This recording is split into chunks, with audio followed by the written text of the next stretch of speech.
Hello বন্ধুগণ, কেমন আছেন আপনারা সবাই? দ্য হরর হাব চ্যানেল থেকে আপনাদের সবাইকে স্বাগত জানাচ্ছি। আজকে আমি আবার এসেছি আপনাদের সামনে এক অন্যরকম বাস্তব ঘটনার অনুভূতি নিয়ে। আশা করছি আপনাদের ভালো লাগবে। পুরো ভিডিওটা স্কিপ না করে শেষ পর্যন্ত দেখুন, আর আমাদের চ্যানেলটি সাবস্ক্রাইব করতে ভুলবেন না। বেল আইকনটি প্রেস করে রাখুন যাতে পরের ভিডিওগুলো খুব সহজেই আপনার কাছে পৌঁছে যায়। তাহলে চলুন শুরু করা যাক। শেষমেশ বৃষ্টিটা শুরু হলো। দুদিন ধরে শুধু মিথ্যে আশা জাগিয়ে আবার ফিরে যাচ্ছিল মেঘগুলো। তবে ভালোই হয়েছে আজকের বৃষ্টিটা হয়ে। অফিসে এসির আবহাওয়ার ভিতরে থাকলে বৃষ্টির আমেজটা কি আর নেওয়া যেত? সন্ধে আগত প্রায়, যদিও মেঘের ঘনঘটায় ইতিমধ্যে দিনের আলো নিভিয়ে ফেলেছে। ছুটির দিন, আলস্য ভরা বৃষ্টি মাখা সন্ধে, আর কি চায়? বহুদিন বাদে এরকম একটা সন্ধে পাওয়া গেছে। তার উপর আজ আমি ফ্ল্যাটে একা।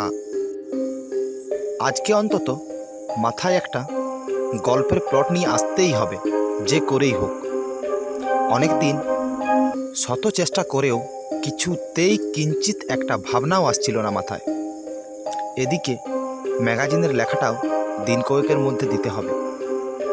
তাই এক কাপ কফি সহযোগে ডায়েরিটা নিয়ে বসে পড়লাম জমিয়ে। সমস্যাটা সেই এক জায়গায় গিয়ে দাঁড়ালো। ঠিক কি নিয়ে লিখব? এই পরিবেশটা যদিও আমাকে একটা ভুতুড়ে আবেশের দিকেই নিয়ে যাচ্ছে, ভাবনা চিন্তাগুলোকে। তাছাড়া লিখতে বসলে আমার আবার ওই ভূতেই বেশি পায়, প্রেম ট্রেম পায় না ঠিক।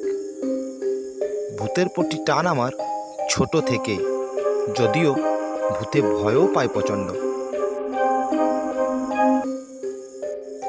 রাতে একা থাকতে হলে তো আজও বাইরের ঘরে আলো জ্বালিয়ে শুতে হয়, নইলেই মনে হয় কেউ যেন আমার পাশেই শুয়ে আমার দিকে তাকিয়ে আছে।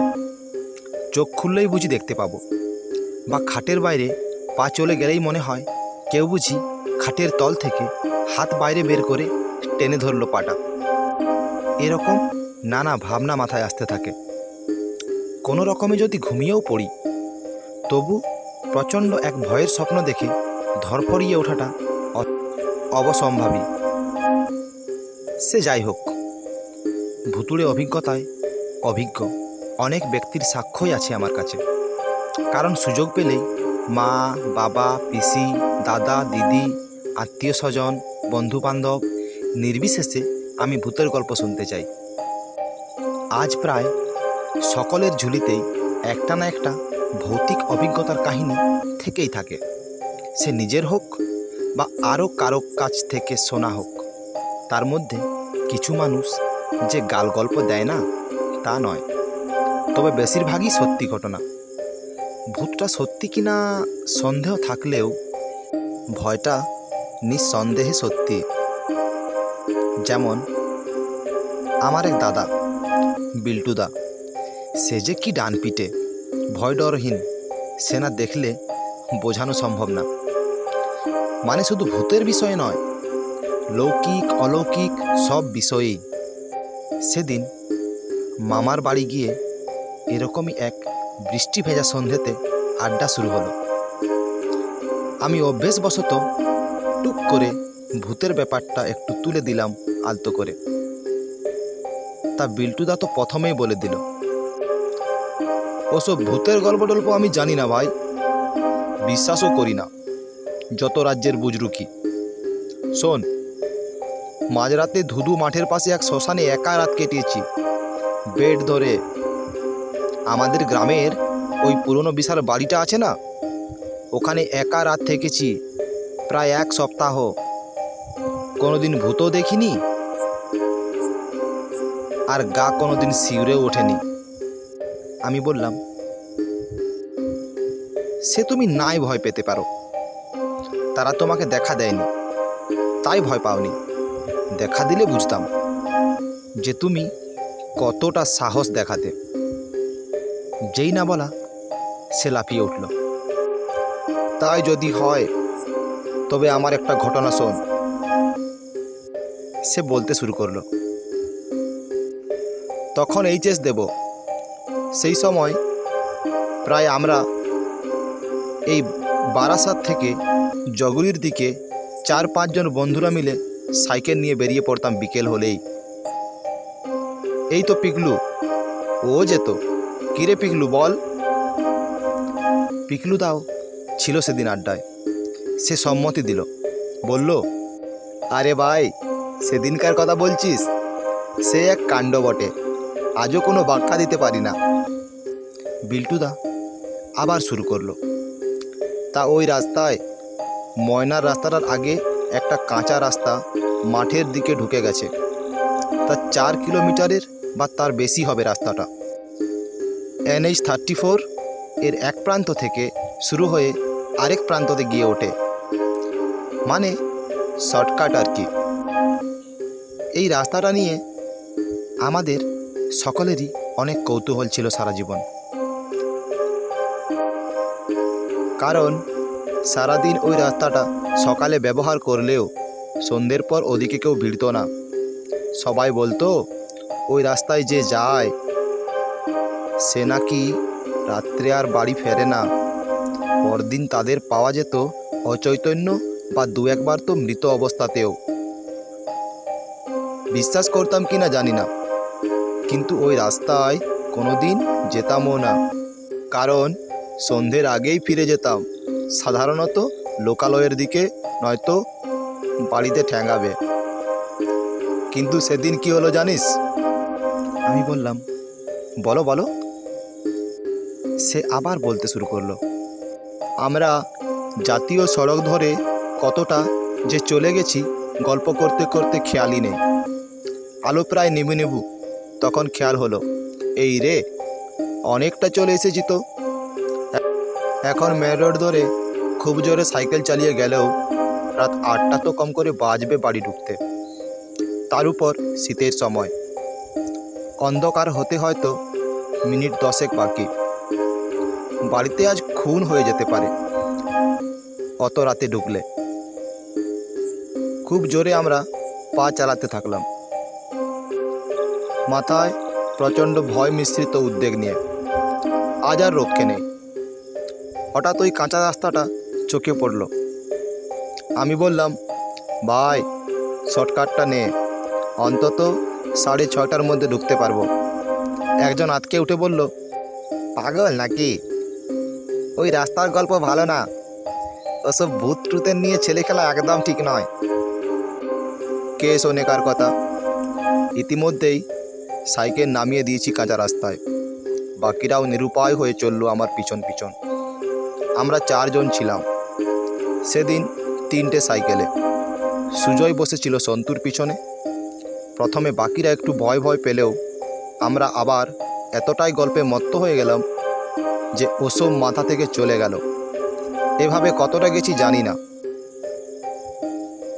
হঠাৎ খেয়াল হলো, আমাকে প্যাডেলিং করতে প্রচণ্ড শক্তি দিতে হচ্ছে। রীতিমতো ঘেমে গিয়েছি আমি।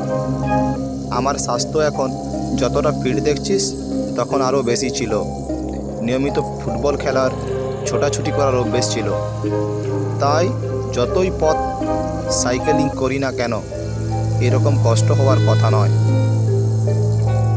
তবে হলো কি, মনে হচ্ছে যেন 3-4 জন একসাথে আমার সাইকেলের পিছনে বসে আছে, কিন্তু আমি তো কাউকেই পিছনে বসাইনি আজ।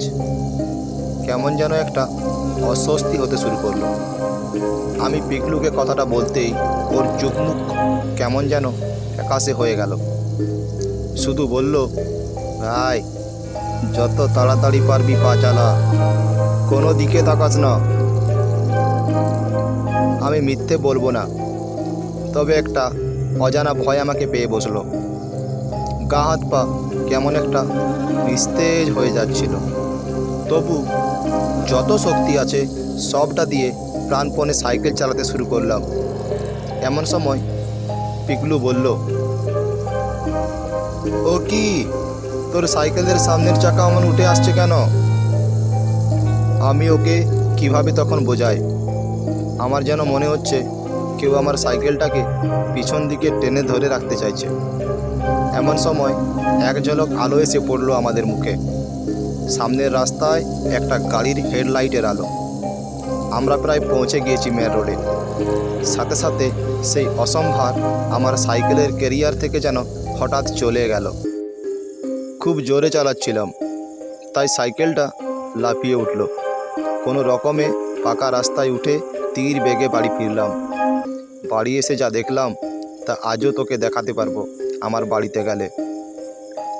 আমার সাইকেলের ক্যারিয়ারের উপর দুদিকের লোহার যে দুটো রড থাকে না, তা কারো দু হাতের বুড়ো আঙুলের চাপে গর্তের মতো ঢুকে গেছে। বড্ড খিদে পেয়ে গেল লিখতে লিখতে। যা বৃষ্টি, বাইরে বেরিয়ে কিছু কিনে আনাও মুশকিল। আর এরকম বর্ষার দিনে একটু মুখরোচক না হলে কি আর চলে। আমার আবার বৃষ্টির দিনে মাঝে মাঝে পিৎজার খিদে পায়। আর কি, অর্ডার করেই দিই। খুব জোর আধ ঘন্টা নেবে আসতে হয়তো। যাই হোক, এরকম একটা ঝড়জলের দিনে ভূতের কথা হচ্ছে আর আমার জামাইবাবুর কথা আসবে না, তা কি আর হতে পারে? আমার জামাইবাবুর অভিজ্ঞতাগুলো আবার অদ্ভুত। জামাইবাবু বলে সে নাকি কোনো জায়গায় কোনো অশুভ কিছু ঘটে থাকলে বা কোনো অশরীরী থেকে থাকলে সেই অশরীরী নাকি ওকে দেখতে পায় বা কখনো অনুভব করতে পারে। বিশ্বাস হচ্ছে না তো? মনে হচ্ছে ছোট বলে আমাকে যে পারে টুপি পরায়। আমার ভূত সম্পর্কে আকর্ষণটা তার জানা, তাই বানিয়ে বানিয়ে মুখরোচক গল্প বলেন। এই যেমন আমাদের বাড়ির ছাদে একদিন আমি, দিদি আর জামাইবাবু উঠছিলাম। আমাদের দোতলাটা ফাঁকাই থাকে সাধারণত। আত্মীয় স্বজন আসলে তাদের জন্য ব্যবস্থা করা হয়, তাই একতলা থেকে তিনতলার সিঁড়িটা একদম শুনশান। সিঁড়ি দিয়ে জামাইবাবুই আগে উঠছিল। হঠাৎ তিনতলায় ওঠার আগে চাতালে দাঁড়িয়ে পড়ল কেমন যেন থতমত খেয়ে। বলল, তোরা উঠে যা, আমি তারপর উঠছি। ছাদে গিয়ে জিজ্ঞেস করলাম, কি হলো? উনি বললেন, এখন বললে ভয় পেয়ে যাবি, পরে বলবো। আমি অনেক জোর করতে বলল, তোদের আশেপাশে কোনো মসজিদ আছে? আমি বললাম, হ্যাঁ, দুটো বাড়ি পরেই। কেন? না, যখন তোরা উঠছিলি ওই চাতাল দিয়ে একজন টুপি পরা দাঁড়িয়েওয়ালা লোক দাঁড়িয়েছিল। বাকিটা জিজ্ঞেস করিস না। ভয় সত্যিই যে পাইনি তা নয়, তাই আর কিছু জিজ্ঞেসও করলাম না। পরে ভেবেছিলাম পাশের মসজিদটাও নিজেই বোধহয় দেখেছিল। সেই নিয়ে একটা গল্প ফেঁদে ভয় দেখালো। কিন্তু একবার এমন একটা ঘটনা ঘটল যে তার কোনো ব্যাখ্যা সত্যিই পেলাম না। ফোন চলে এসেছে ডোমিনোজ থেকে, আবার নিচে যেতে হবে। এটা আমাদের নিয়ম। ফ্ল্যাটে অপরিচিত কাউকে উঠতে দেওয়া যায় না। সিঁড়ির লাইটটার যে কি হয়, মাঝে মধ্যেই কেটে যায়। অন্ধকারেই নামতে হবে। যাই হোক, যেটা বলছিলাম, একবার আমার মামার বাড়ির সকলে, দিদি, জামাইবাবু সহযোগে পিসির বাড়ি গিয়েছিলাম, মুর্শিদাবাদের ঔরঙ্গাবাদে। সারাদিন পদ্মা নদীর ধারে নিমতি তার রাজবাড়ি ইত্যাদি দেখার পর আমরা ফিরলাম বাড়িতে। পিসির রান্নার হাত অসামান্য। রাতে সেই মহাভোজ কবজি ডুবিয়ে খাওয়া চলছে। এমন সময় হঠাৎ জামাইবাবু পিসিকে ডেকে বলে, আচ্ছা, তোমাদের বাড়ির আশেপাশে কোনো বিধবা মহিলা একটা ছোট্ট বাচ্চাকে নিয়ে থাকে বা থাকতো কি? পিসি অবাক হয়ে জিজ্ঞেস করলো, কেন বলো তো? জামাইবাবু বলল, এমনি, বলে আবার খেতে শুরু করে। পিসি আর সেই মুহূর্তে কিছু জিজ্ঞেস করতে পারে না, তবে খটকা থেকেই যায়। না জানি রাস্তায় কেউ কিছু বলেছে কিনা গ্রামের লোকজন। শত্রুর তো অভাব নেই, কে কি উদ্দেশ্যে কি বলে থাকবে, আর নতুন জামাই কি ভাববে সেসব শুনে। এই নিয়ে পিসি তো প্রচণ্ড চিন্তিত হয়ে পড়ে। পিসে মশাই কেউ জানায়। শেষে আমার ডাক পড়ে, আমায় জিজ্ঞেস করে, তোর জামাইবাবুর সাথে রাস্তায় কি কারো কথা হয়েছিল আলাদাভাবে? আমি যথারীতি বললাম, কই না তো, এরকম তো কিছু ঘটেনি। পিসি তখন বলল, আসলে একটা বিধবা মহিলা তো সত্যি এমনির বাড়িতে কাজ করত, পাড়াতেই বাড়ি, কিন্তু সে তো বহুদিন হলো। হঠাৎ একদিন কাজে আসে, তারপর চলে যায়। দ্বিতীয় দিন থেকে সে আর কাজে আসে না। পরে শুনেছিল গায়ে আগুন দেয়, বাচ্চা তাকে নিয়েই। সেই নিয়ে গ্রামের লোকের তো অযথা কুকথা বলতে বাধে না। কি জানি তোর জামাইবাবুকে কেউ কিছু বলল নাকি, চিন্তার বিষয়। একদিন জিজ্ঞেস করে তোর জামাইবাবুকে, জানবি ব্যাপারটা কি, আর আমায় জানাস। আমি এহেন একটা বিশাল কাজ পেয়ে লাফাতে লাফাতে চললাম রহস্য উদ্ঘাটন করতে। জামাইবাবুকে জিজ্ঞেস করে জানা গেল ব্যাপারটা।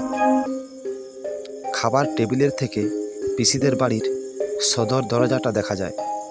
আমরা যখন খাচ্ছিলাম, জামাইবাবু নাকি দেখে ওই সদর দরজার সামনে একটি সাদা শাড়ি পরা মাঝ বয়সী মহিলা একটা বাচ্চা হাত ধরে দাঁড়িয়ে, যেন ঢুকতে চাইছে বাড়িতে। কিছুটা এগিয়েও এলো, কিন্তু তুলসী মণ্ডপটা আর পেরোতে পারল না। জামাইবাবুর চোখাচোখি হতেই আবার ফিরে গেল। সবচেয়ে আশ্চর্যের কথা, সদর দরজাটা সন্ধ্যের পর থেকেই খিল দেওয়া থাকে, আর খোলা হয় না কোনো কারণে। অদ্ভুত লেগেছিল কথাটা শুনে। আমার বাড়ির পাশের মসজিদটি একদিন এসে এত ভালোভাবে লক্ষ্য করা যায়, তবে এই ব্যাপারটা জানা সত্যি অস্বাভাবিক। কিন্তু এসব ভাবতে তো সেই অনেকক্ষণ হলো। আমি সিঁড়ি দিয়ে নামা শুরু করছিলাম, খেয়ালই নেই এখনও নিচে পৌঁছলাম না কেন। সিঁড়িটা যেন শেষই হচ্ছে না। আমি আরও তাড়াতাড়ি নামতে লাগলাম। কি আশ্চর্য, থাকি তো 3 তলায়, এটুকু নামতে এত সময় লাগে নাকি? রেলিং দিয়ে একবার নিচের দিকে তাকালাম। হ্যাঁ, 1 তলার গ্রিলটা চোখে পড়ছে আবছা আলোতে, মানে আমি 2 তলায়। এতক্ষণে 1টা তালা নামলাম, আরও তাড়াহুড়ো করে নামতে শুরু করলাম। এই বাঁকটা ঘুরলেই মেন গেটটা পাবো, কিন্তু কই দরজাটা? আমি আবার রেলিং দিয়ে ঝুঁকে নিচটা দেখলাম। এ কি, আমি তো এখনও 2 তলাতেই আছি। এবার কেমন একটা অজানা ভয় আমাকে পেয়ে বসলো, কিন্তু মাথায় আসছে না, কোনো হিসেব যেন মিলছে না। আমি এবার উপরে উঠতে থাকলাম। এর উপর তলাতেই তো আমার ফ্ল্যাটটা, কিন্তু কই ওটা খুঁজে পাচ্ছি না তো। 2 তলার ফ্ল্যাটটা আজীবন বন্ধ থাকে, জানি না কি কারণে। কোনোদিন কোনো ভাড়া আসে না, তাই সে ফ্ল্যাটে যে কাউকে ডাকবো তারও উপায় নেই। আমি দিক বিদিক শূন্য হয়ে সিঁড়ি দিয়ে ওঠানামা করতে লাগলাম। না উপরে উঠতে পারছি, না নিচে নামতে। ঠিক এই সময় হঠাৎ নিচে গেট খোলার আওয়াজ পেলাম। কেউ একটা সিঁড়ি বেয়ে উপরে উঠে আসছে। যাক বাবা, বাঁচা গেল, কাউকে তো পাওয়া গেল। রেলিংয়ে ঝুঁকে দেখলাম আবছা আলোয় ক্যাপ পরা একটা ছেলে উঠে আসছে। হাতে মনে হলো পিৎজার বাক্স, কিন্তু আমি ডেলিভারি ছেলেটাকে আমার ফ্ল্যাটের নাম্বারটা তো বলিনি। সে কিভাবে জানলো? আর নিচে তো তালা মারা থাকে সব সময়, সে খুললই বা কেমন করে? আমি আরও আড়ষ্ট হয়ে পড়লাম, আর যেন হাত পা নড়ছে না। এদিকে পায়ের আওয়াজটা ক্রমশ উপরে উঠে আসছে। আমি খুব জোরে চিৎকার করতে চাইলাম, কিন্তু গলার স্বর বেরোচ্ছে না কেন। এ কি? ছেলেটা আমার 2 হাত নিচে এসে দাঁড়ালো। ধীরে ধীরে উপর দিকে তাকাচ্ছে সে, চোখগুলো যেন ঠিক ঠিক করে জ্বলছে। হঠাৎ আমার কানের পাশে কেউ যেন বলে উঠল, sir, your pizza is here. ফোনের রিংটোনের আওয়াজে ধরপড়িয়ে উঠলাম। উফ! তবে স্বপ্ন দেখছিলাম এতক্ষণ? আমি নিজের ঘরেই, ডায়েরিটা খোলা সামনেই। কখন ঘুমিয়ে পড়েছিলাম লিখতে লিখতে কে জানে। এই হচ্ছে সমস্যা, ভূতের কথা লেখাও চাই, আবার সেই নিয়ে ভাবতে গিয়ে প্রাণ ওষ্ঠাগত। ফোনটা ধরলাম, ওপার থেকে আওয়াজটা এলো, স্যার, আপনার অর্ডারটা ডেলিভারি করতে না পারায় খুব দুঃখিত। আসলে বৃষ্টিতে কোনো ওয়ার্কার বেরোতে পারছে না, প্লিজ কিছু মনে করবেন না, আপনার অর্ডারটা ক্যান্সেল করা হলো। আমরা এখনই আপনার অ্যাকাউন্টে টাকাটা রিফান্ড করে দিচ্ছি। সত্যি তো, এই যা বৃষ্টি আর বাজ পড়ছে, কারো পক্ষেই বেরোনো সম্ভব না। ইটস ওকে বলে ফোনটা রাখতে গিয়ে আমার ফ্ল্যাটের দরজার দিকে চোখ পড়ল। হঠাৎ বুকটা ছ্যাদ করে উঠল। দরজাটা খোলা, দরজার ঠিক বাইরে একটা বাক্স পড়ে আছে। বাক্সের উপরে সাদা হরফে লেখা ডোমিনোজ পিৎজা। আজকের ঘটনাটি এখানেই শেষ করছি। পরের ভিডিওতে আবার দেখা হবে নিত্য নতুন সত্য ঘটনা নিয়ে। ধন্যবাদ।